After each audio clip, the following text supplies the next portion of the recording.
The history of the meatball shop is my partner Michael was a health freak, and I used to make fun of him because he would order spaghetti and meatballs, hold the spaghetti. That was his go-to meal, and that was the basis of the concept of what the meatball shop was going to be. It was hold the pasta. This is Taste, presented by Beef. It's What's for Dinner. On behalf of the Beef Checkoff, I'm your host, Matt Rodbard. On today's episode, we talk about protein, one of the biggest topics in food today.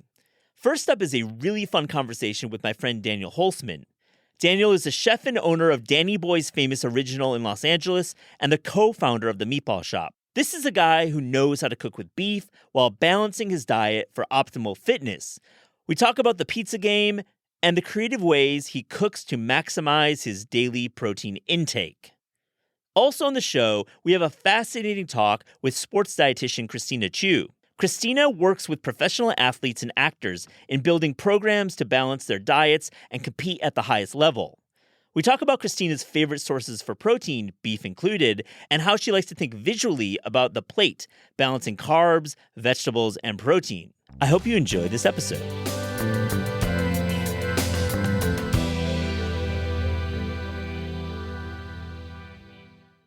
Daniel Holzman, welcome to This Is Taste. Great to see you, my friend. Deeply, deeply grateful for my opportunity to be here and spend time with my friend Matt Rodbard. Well, we have a deep relationship where we've written a book together, and I just love spending time with you. There's real chemistry in this room because this is born of true friendship. True friendship. It's not fake on microphone. No, none of that nonsense.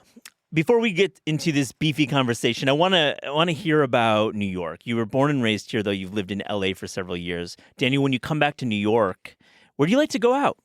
New York is such a shocking experience. Trying to keep up with what's going on in New York City is like, I don't know. It's like trying to jump a bullet train. It just it's always moving. So when I come back to New York, I'm a tried and true classics guy. I want to go somewhere that's been here and it's not going anywhere. I want to go to Keen's Steakhouse. Yeah. I don't want to go to the brand new spot because when you live here, you could keep up if you're rich. I mean, what draws you to Keen's? Because I love the segue to steakhouse because we have such a steakhouse culture here, and we're talking about beef today. So I think that's like the center of steakhouse culture. I mean, what draws you to Keen's, and do you have any other favorite steakhouses in New York? So look, New York City is it's like the epicenter of great steakhouses because when I think of steakhouse culture, it's celebration, but it's also, it's a martini and it's a business dinner if you work on Wall Street or something like that. Yeah. I imagine, right? Although those guys are probably vegan now. Who knows? Yeah, they're probably doing, I would say, like some kind of like plant-based. Yeah, Soylent. They're eating Soylent at their desk. Yeah. Quants. Yeah. Quants. I used to live very close by Peter Luger's, so I've eaten there the most often, and I've tried to go to I'll say this. The best food, pound for pound, dollar for dollar steakhouse, in my opinion, is Wolfgang's. I think that the actual quality of the food there is spectacular. But if you're looking for experiential, like New York City, you could feel like you were sitting with Thomas Jefferson in the other corner of the room, with great food. Keen's for me is the total package, right? Yeah. It's the total pack. Sparks, you're like, oh man, that guy got shot in the head over there. That's super cool. It's got a bloody history with the beef and otherwise. It's got a bloody history, but Keen's Steakhouse, you see the pipes when you walk in there. Yeah. It's so damn cool. I've never had the mutton chops. You ever had that? They've got that's their thing. They got the mutton chops. I've gone with the mutton, but I'm more of a steak guy there. I think the mutton's a little overrated, frankly. It's a cool experience, that Keen's Steakhouse. And the last time I came here, I was so happy to see that there were no reservations available. Yeah, they're thriving. I think it's a cool location. It's like just off Koreatown too. It's like a unique little. If you're going to Madison Square Garden, to see the Knicks, you can pop by Keen's afterwards. Let's talk about the Steakhouse Burger in New York. I never crave a burger. I'm not interested. However, I think that the Peter Luger's hamburger is the burger in New York City. Yeah. That's what I think. The lunch burger at Peter Luger's is the burger. Do you disagree? I like PJ Clark's personally. I like Hamburger America, George Motz's new place. Very cool looking. Very I cool haven't been there spot. yet. Is it great? I think you got to hit it up on this trip. But the tell me PJ Clark's burger is spectacular. But There's no question go about with Luger. We've had the last Daniel time. Didn't Turtel. you and I go to PJ Clark's for a celebratory burger lunch last time that we were together? You had just done. We've been together, luckily, several times since then. But you had just done Kelly Ripa for our book Food IQ. And we went to PJ Clark's and we went for a burger. to PJ It was Clark's great. afterwards. Yeah, It's a great burger. My thing about a hamburger is, well, I was going to open a burger restaurant, but I know you were. But I got into an argument with my partners because I wanted to call it a chopsteak sandwich shop.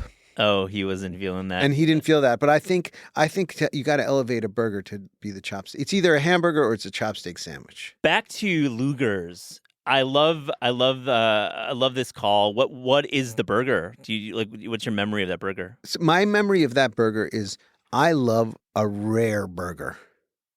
I like a thick, rare steakhouse burger. I want it to have an onion, raw onion. I want it to have tomato on there, and I want to taste the meat. I want the bread to hold it together, but I don't want the bread to overwhelm, right? Yeah. So when I think of a great fast food burger, I think of an equal balance. You know, the lettuce is crunchy, the pickle gives it flavor, right? You got the special sauce. All of them combined to make the burger. When I think of a steakhouse burger, I think of the beef being the star. Yeah, I agree. You want to taste the beef. You want to taste that dry aging if they have it on their burger. You want to taste little cuts of brisket, possibly some great scrap in there. If it's thick enough, you can get that crispy. Yeah. Spectacularly, interestingly, one of the hardest. So we own this restaurant that made meatballs, right? Yeah. For a long time, I had this restaurant. I made tons of different types of meatballs. Like pork tastes like pork. Chicken tastes like chicken. You could taste it, but there's something about beef that only tastes like beef when it has that crust. It's part of the cooking that brings out the flavor. And a burger really tastes beefy when it's got a crust, and it can only do that without overcooking if it's thick. Can we also talk about the fat content for the juiciness also, though? That's another thing. I mean, are you like 80-20, 75-25? I think on a thick burger, you could go a little bit leaner, but the thinner the burger, the fattier it's got to be. I could go down to 70%. Wait a sec, my guy. Yeah, I could go down to Is 70, that legal? 75%. Is that legal? Can you legally do 70-30? I mean, it's hard to keep that fat in there. It wants to drain out. Yeah, because it would probably lower the ounces if you had too much fat. That's why the Wagyu burger thing, Yeah, it takes some technique. Let's stick with technique in home cooking. You're a spectacular home cook, and we've written a book together, so I'm obviously biased, but I love it. What are some traps that home cooks encounter when cooking beef at home? This could be possibly grilling a steak, could be braising, like that really tough, lesser cut, so to speak. I think that beef in America it's better than anywhere in the world. We got the greatest beef in the world here, right? And that's something that we are very proud of. A beef cattle. What do they call it? Head steers. A head of steer. Yeah. They're big animals, and there's a lot of meat, and there's a huge variety of cuts, and so you can find a great quality cut of beef at your price point if you buy the right cut and then cook it the right way. I mean, a lot of people don't talk about those round steaks, the London broils that are so delicious, so delicious. Yeah, I'm a ribeye fan myself. Who isn't? And a strip fan. I cook strips more than ribeyes actually because You're a shell steak man. I just like that taste of it's like an iron in that strip, less fat, more beefy flavor. When I think of irony, I think of the hanger steak. Yeah, the hanger. I think a hanger steak has got the most kind of irony, livery, that blood flavor. That's it exactly. Yeah, hanger probably has more of that. But yeah, you're right. The New York steak's got less. It's got less of that, less fat. The New York steak's got less fat than the ribeye. The ribeye is definitely the most chubby. Ugh, the boneless ribeye. Delish. What a delicious one. I want to talk to you about Meatball Shop. You referred to it in passing, but you were the co-founder of Meatball Shop, and a beloved restaurant in New York to this day. So proud and so I can't believe I took it for granted, at the time, because it just seemed like we're just making meatballs. But wow. It was so impactful, and there were so many meatballs. We served so many meatballs. Yeah. I was thinking when we first opened, I was thinking about this because it's February right now. We're Yeah. in New York City. It's freezing cold. And I used to stay up till 4 o'clock in the morning. I would ride my bike over the Williamsburg Bridge and I would get off of work 4 in the morning. And I was thinking, man, What? those meatballs really kept me in shape because trying to ride my bike right now at 4 o'clock in the morning at 0 degree, negative 10 wind chill ain't going to happen. I love that mention of health because you founded Meatball Shop more than a decade ago, and now in 2025 we're in the era of protein maxing. It is Yeah. like I was reading about the New York Times this weekend. It's like part of our lexicon. Did you ever, when running Meatball Shop, have people protein maxing who like understood the importance of getting protein from beef? Are you not aware the history of the Meatball Shop is my partner Michael was a health freak, Yeah. and he still is. He was a professional bodybuilder. He's I've in seen the extraordinary Instagram. shape. He's still looking all right. He's a good looking man. Yeah. And I used to make fun of him because he would order spaghetti and meatballs, hold the spaghetti, and he would dip broccoli in the tomato sauce, and that was his go-to meal, and that was the basis of the concept of what the Meatball Shop was going to be. It was hold the pasta. Well, Daniel, as a chef, you think about food creatively and you think about versatility.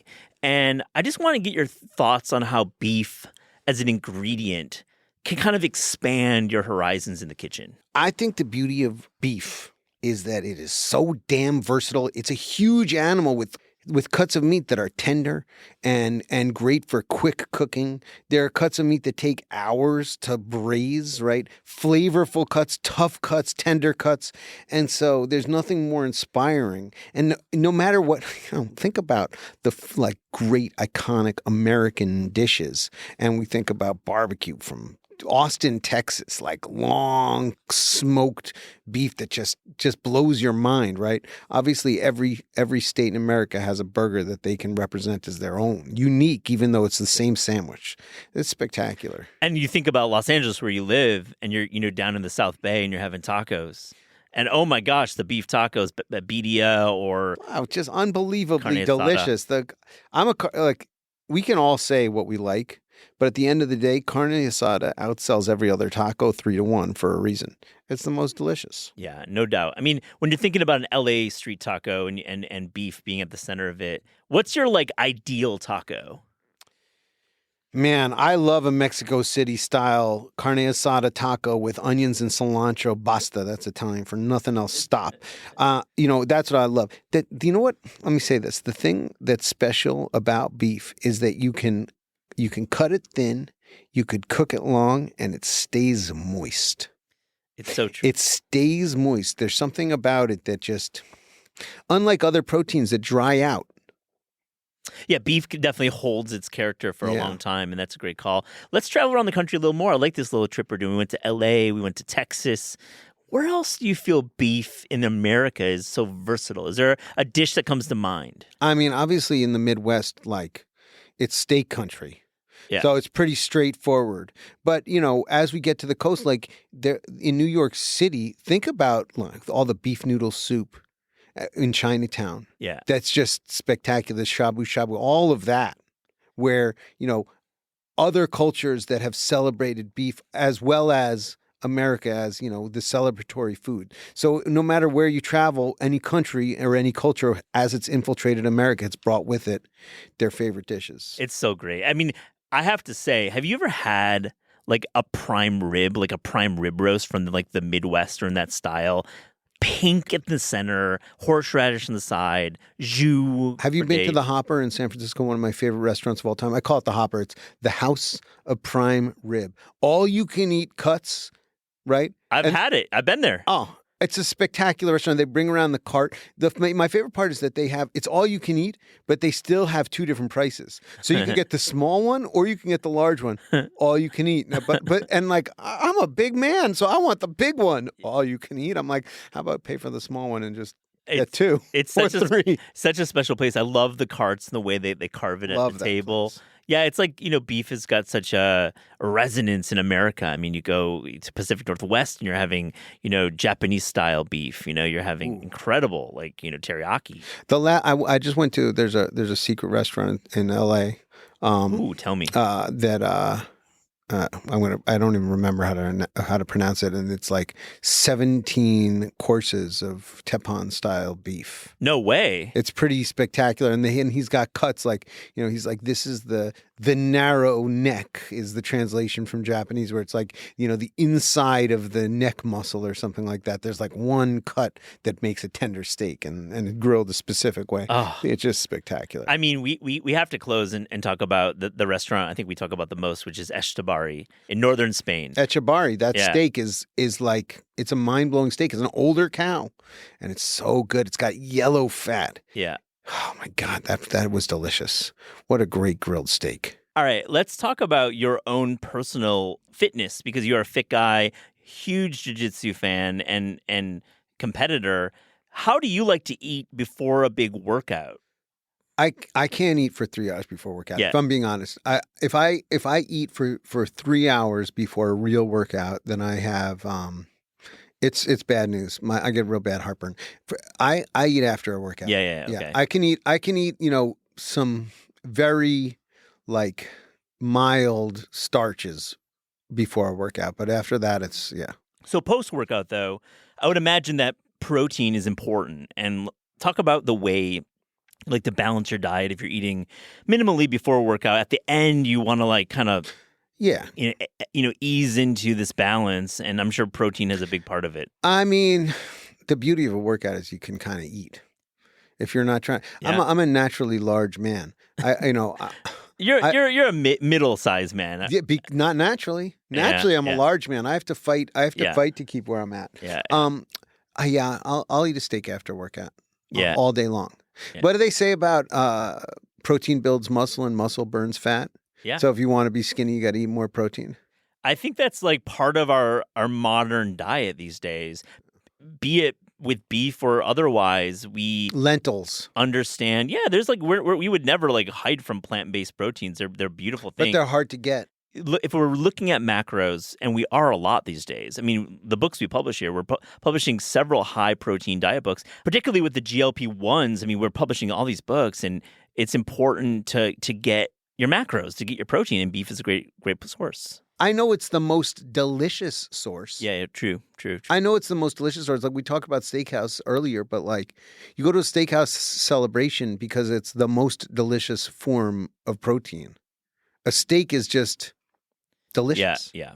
Part of it is the cost to quality ratio or whatever it is, but there's nothing better. Let's pivot to your business now. You're a pizzaiola. You run a pizza shop in LA, several of them, and I want to talk about adding protein and beef to pizza, because we think about pepperoni as one, but like your pies at Danny Boy's Famous Original, you run the gamut with the types of toppings with beef. Yeah.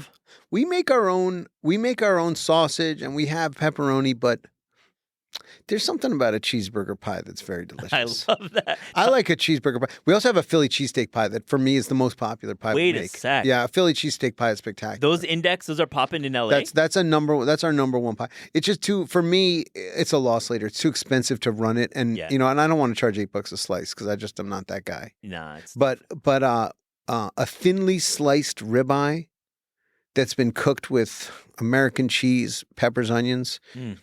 It's just a spectacular pizza. What's the sauce on a Philly cheese pie? It's it's a sauce Mornay if you really want to get into it. Yeah, we can go Mornay. But it's basically it's an American cheese sauce. Yeah. I mean, that sounds amazing. Have you ever tried a Greek pie, like a gyro pie? Is that possible? Ooh, it's definitely possible. I would probably go like 50% fatty mutton and 50% beef is most of the best gyro meat. I love that. Yeah. That combination. It's the butt of those fatty sheep that have that delicious delicious flavor that kind of like marinates and moistens. So let me ask you about this age of protein maxing, and you run a pizzeria, and like you've got some protein on your menu, but you're not like a steakhouse. So what are your customers? Are you noticing that they're focusing on protein more? I think that, look, folks don't go into a pizzeria to protein max, because pizza is inherently balanced. And so the protein toppings are the most popular by far and away. And when we put a veggie pie out there, it doesn't do that well because people love the flavor of meat on pizza, but I don't think that they're driven by the healthfulness of protein maxing when they're going for pizza. Fair. I mean, pizza is indulgent for many people. It's a treat. It's what you have on a Friday after a long week of work. That's why it's such a great pizza day. What's on your vision board for beef on your menu? Let me ask you: Is there a cuisine that you want to tap into? You do these great collaborations? You just did a great collaboration with a Thai chef. You're doing a Burekas collaboration, which I think is terrific. What about the beef collab? What would the best beef collab be? Let's brainstorm. You think there should be like a braised beef shank? You know what I really love to do? I don't want to say like I love that Chinese beef tendon. Oh, beautiful. And a beef tendon pie would be delicious. I think there's a lot of cuts that we don't celebrate in America that are actually really spectacular. Great texture, flavor, and mouthfeel of that. You know, that beef tendon's kind of like crispy and chewy, but also got like so much moisture and collagen in there. Yeah. I love that. I love this brainstorm. I feel Danny Boy's Famous Original. Love the pizzeria. Love what you're doing there. I'm proud of it. Daniel, and this is Taste West. Guests are about the discerning taste. So to close this interview, here's a little rapid fire, fast and furious taste check, beef edition. Are you ready? No, definitely not. Very nervous. Your favorite cut of beef for the grill? Ooh, I'm a skirt steak man through and through. Skirt steak is just spectacular. The flavor of skirt. I remember when it was cheap back in the day. God bless that. Yeah. Oh my God. But my daddy used to marinate skirt steak in Italian salad dressing, throw it right on the grill, and there is nothing to this day that gets my juices flowing like a skirt steak. I love that. My grandmother used to make skirt with French dressing. Perfect. It was with like a brand that it was not Wishbone. It was like a special brand. And it was Miracle Whip. So that Miracle Whip used to do salad dressings, and she used to do French Miracle Whip salad dressing. So that's like French. When I think of French dressing, I think of mayonnaise and ketchup. Pretty much. I mean, wow. It's pretty much that. That was mayonnaise and ketchup sounds like I like a mustard base, a sour vinegar mustard base, but I think a mayonnaise and ketchup sounds great. Yeah, it's good. We should make a Serendiata steak. We should try that. Let's riff on that. Like a grilled mayonnaise steak. I think that's beautiful. Grilling steak. I love the skirt call. Skirt steak dynamite. Your favorite way to braise beef? It's hard not to just want to braise a beef short rib because it's so spectacular. That dry braising technique I think is so great, where it's like slow cooked with a little bit of moisture, covered tight, so you're just like steam roasting it. I mean, unless you're going to incorporate the liquid in the end product, the liquid gets so much of the flavor that if you can tightly seal and dry braise, you get all the flavor locked in, like the best barbecue, but you don't have a smoker to do it on. It's such a good call. When you talk about dry braising, it's a great technique. You're basically taking like a large Dutch oven and you're sealing it with plastic wrap, and then you're putting your lid on it. So you're making it really tight. Yeah, I mean, if you wanted to be a fancy presentation, you could take like a couple of great beef. I've got an old school clay cooker. Yeah, those you are could great. do that, or you could take a regular pan, and you could do like a dough to make the actual seal, and that looks cool. Oh, those you are take fun. a flour, and then you have to crack it open, almost like there's a lot of different ways to do it, but basically you want to seal it so that you're roasting it in its own moisture. Very, very great technique. We talked about your favorite burgers at restaurants, but let's take it into the home. What's your style of burger? Are you flat top? Are you grill? Do you have like some other technique? What's the way to do the burger at home for you? For me, the burger is such like a burger is a great flat top burger. A smash burger is spectacular, right? Very much. A thin burger but a thick burger over a wood fired or charcoal. Actually, I think charcoal for me is even better. A charcoal grilled thick burger is spectacular. So for thin burger on the flat top, for a thick burger on the grill. What's the bun choice? I love a potato bun. I like a sesame potato bun for that thin burger. Yeah. Something really light. Obviously, a thicker burger can stand up to a little bit more. It could stand up to a little bit more. Yeah. A Kaiser roll. Underrated. is underrated. I like a Kaiser A good roll. deli Kaiser, or you can get it obviously at the grocery store too. I mean, those are great. They're hard to find anywhere other than New York. I know, right? You don't find them at grocery stores. You're right. There has to be like bodega I style. think probably the Midwest. There's a lot of Germans out there. Has to be some in the Midwest. Let's do it. Daniel Holzman, thank you so much for joining This Is Taste. Thank you for having me.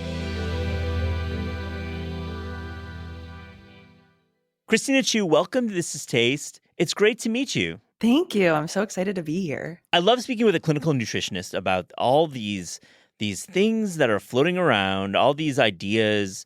I feel like we're in the protein era right now. What do you think about that? I completely agree. Protein is getting the attention, lots of it, which I'm a little jealous of, but she's getting the attention that she deserves. Yeah, well, let's get into that. Tell me, like, your work is really interesting. You work with professional athletes, actors, you work with entire teams, you work with pros, you work with amateurs, you work with people who think they're pros, you work with all sorts of people, but you're getting them in the right mindset for nutrition. What's it like working with them?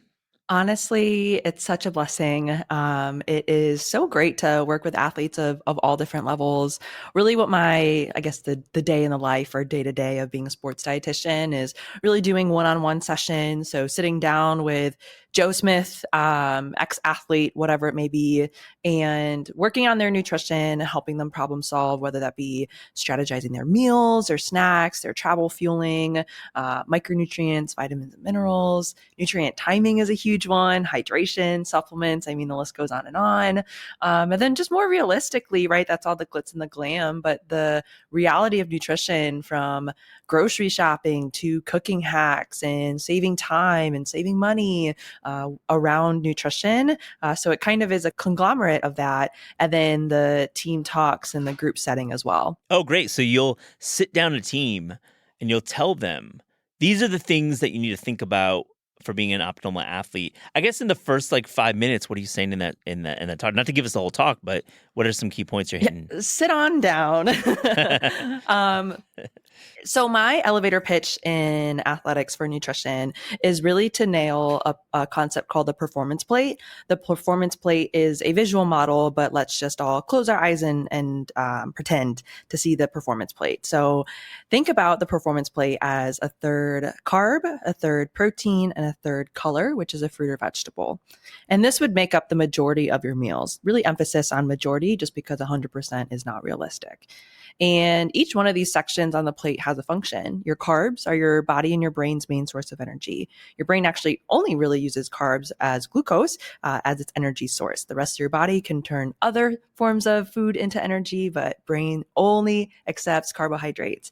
And so for us to think well, but also react, have concentration, coordination, we need those carbs.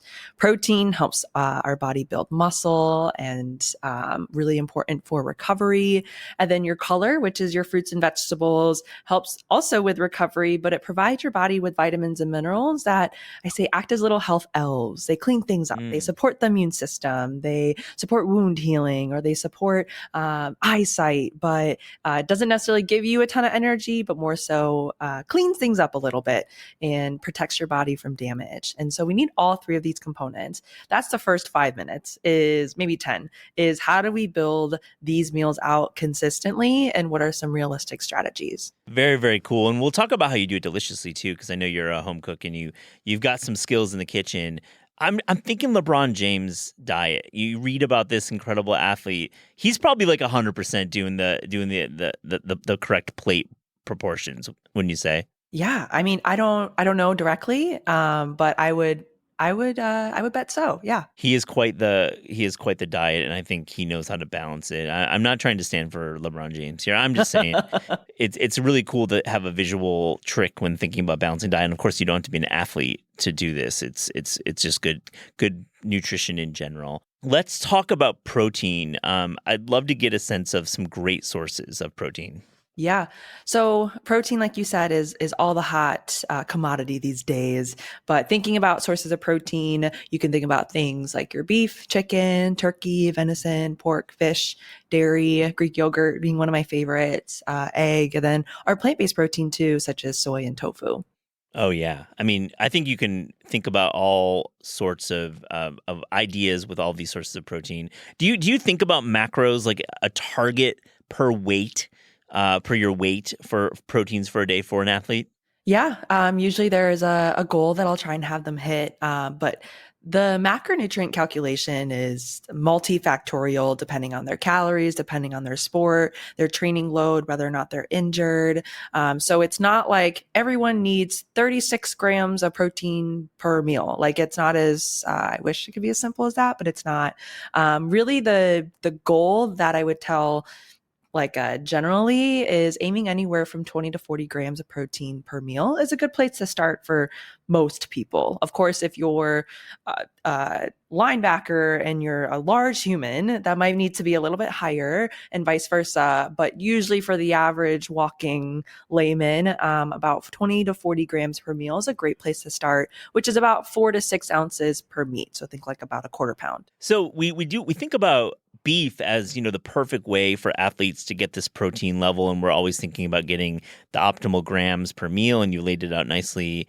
How do you talk to athletes and your clients about beef? Yeah. So beef is a very loved protein source by many, right? Or beef might be seen as like a luxury item, a steakhouse, if you will. And I think a lot of people tend to forget beef can be found at all different price points, all different accessibility levels across the grocery stores. It's not just at the fancy butcher shop, if you will. And I think about incorporating beef into one of the variety of protein sources. I just listed several previously. And the thing is with protein in performance, protein in supporting athletic, physical, and mental performance is ideally, we want to include a variety of protein. It's not just beef. It's not just chicken. It's not just fish. It's not just dairy. It's incorporating all of those and getting a variety in because you can get a mixture of different micronutrients, tastes, textures, recipes in with a variety of protein in. So, for example, maybe one day you do ground beef tacos. The next day you do like a Mediterranean Greek chicken bowl. Another day, maybe like a one-sheeter fish dinner. And you can rotate your proteins in, incorporating them, keeping things interesting, and preventing food fatigue with that. Yeah, I love that. Those ideas are really smart. I mean, are these clients, do they have the skills in the kitchen, or how do they think about cooking themselves? I mean, I feel tacos is a great example of something you can just honestly get that spice mix and make them at home. But I mean, some must make elaborate meals too. Like, what's the range of skills? All over the place. I work with youth athletes too who barely know how to make a grilled cheese or cereal.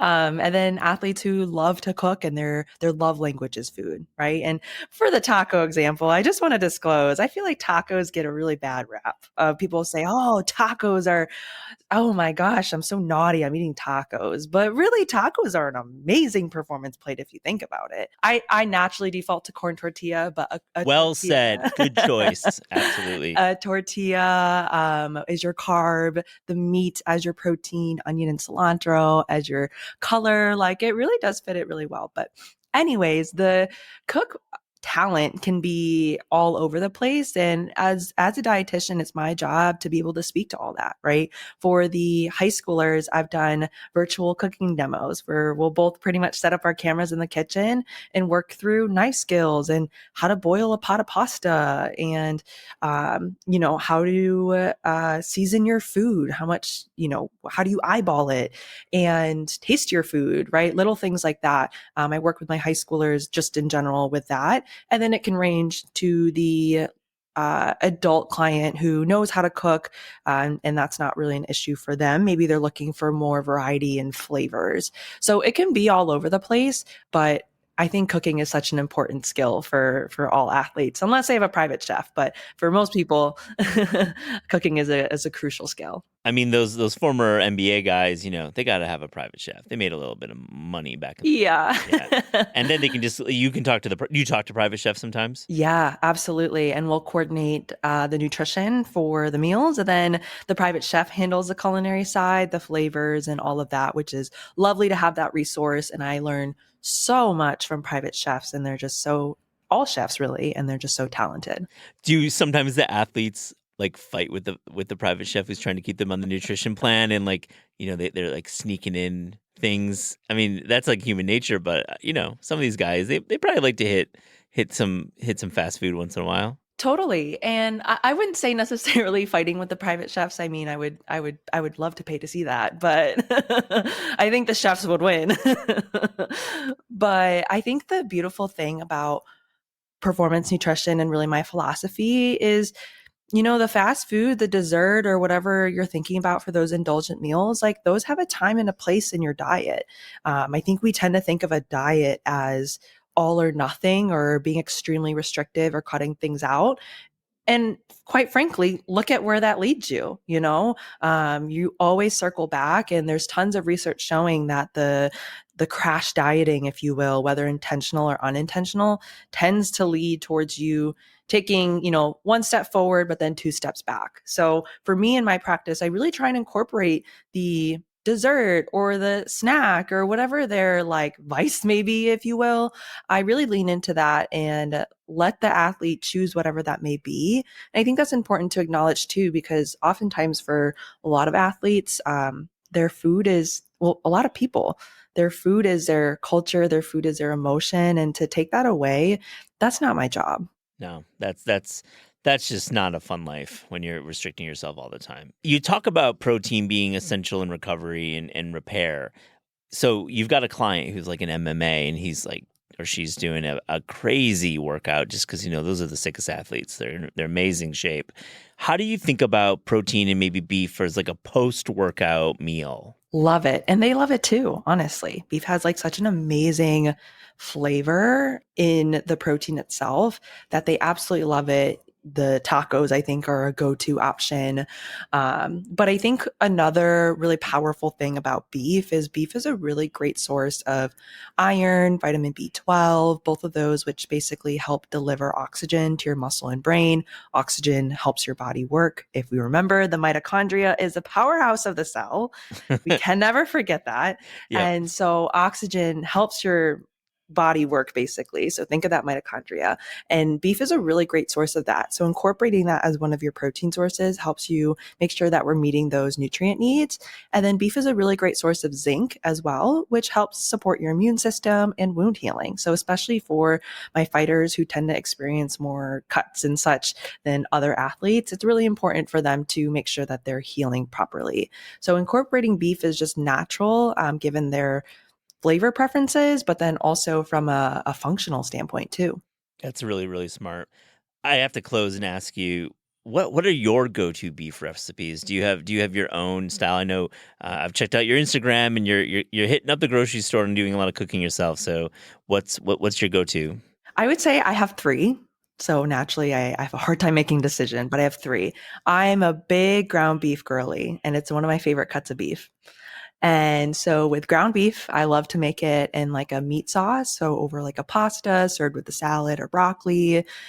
We do a teriyaki ground beef where we'll put teriyaki sauce in, ground beef, and then over rice, and then have a side of like a coleslaw salad. It's like a tangy Asian, you take a bag of coleslaw from the grocery store, put in rice vinegar, soy sauce, oyster sauce, sesame oil, etc. It's so good, a great balance. And then I like to make a burger bowl. So instead of having a burger and eating it with your hands, I like to eat it with a fork or a spoon. So all the ingredients of a burger and setting that over some rice or potatoes, it's so good. So I love ground beef. It's so versatile in that way. The other two that I like are flank steaks. So for example, last night I had flank steak seared in a cast iron with a salad and some tortilla chips and guac and salsa as my carb. And I personally love stew meat too. It's a really approachable meat. And I'll usually make like a Taiwanese beef soup from that. My parents are from Taiwan. So again, food being cultural and comfort, and serve that over some noodles with some bok choy. Oh, I mean, you've got some skills. I really like how you've laid it out. It's honestly not that hard though. Ground beef is so approachable, you don't have to. I live in an apartment. So the biggest concern is, oh my gosh, is my smoke alarm going to go off? So it's so approachable in that way. Same thing with a stew in a crock pot. It's easy. One last question. Mm-hmm. What's the biggest mistake our listeners can make when thinking about their nutrition? So many. No, I'll break it down into two. I think the biggest mistake in general is really around nutrition information. I mean, we live in an era where there's so much information out there, and some of my clients these days are coming to me to say, I need someone to help me cut through the diet noise. What do I actually need to do? And I think that's probably one of the biggest mistakes that I've seen in my profession as a dietitian is try not to take everything on the internet as face value, especially if it's extreme or creating a really emotional response or just you have a gut reaction that something seems off. It probably is. And that's really from a nutrition education perspective. From a habit and what you can do as a human, I mentioned it before, but the biggest mistake is not learning how to grocery shop or how to cook. And it doesn't matter if you didn't grow up with it, but you can always learn. Speaking of the internet, you can learn how to cook through a bunch of different creators and find something that's simple, easy, and approachable for you. And so grocery shopping and cooking efficiently, I think is a really important skill for people to have. Absolutely agree. We speak it all the time on the show. You can buy a cookbook, you can follow your favorite creator, but if you just get those 5 recipes down, you'll be so much happier. Those go-to recipes, and they do not have to be difficult. I so agree with you. Christina Chu, thank you so much for joining This Is Taste. Thank you so much for having me. This special episode is supported by Beef. It's What's for Dinner on behalf of the Beef Checkoff.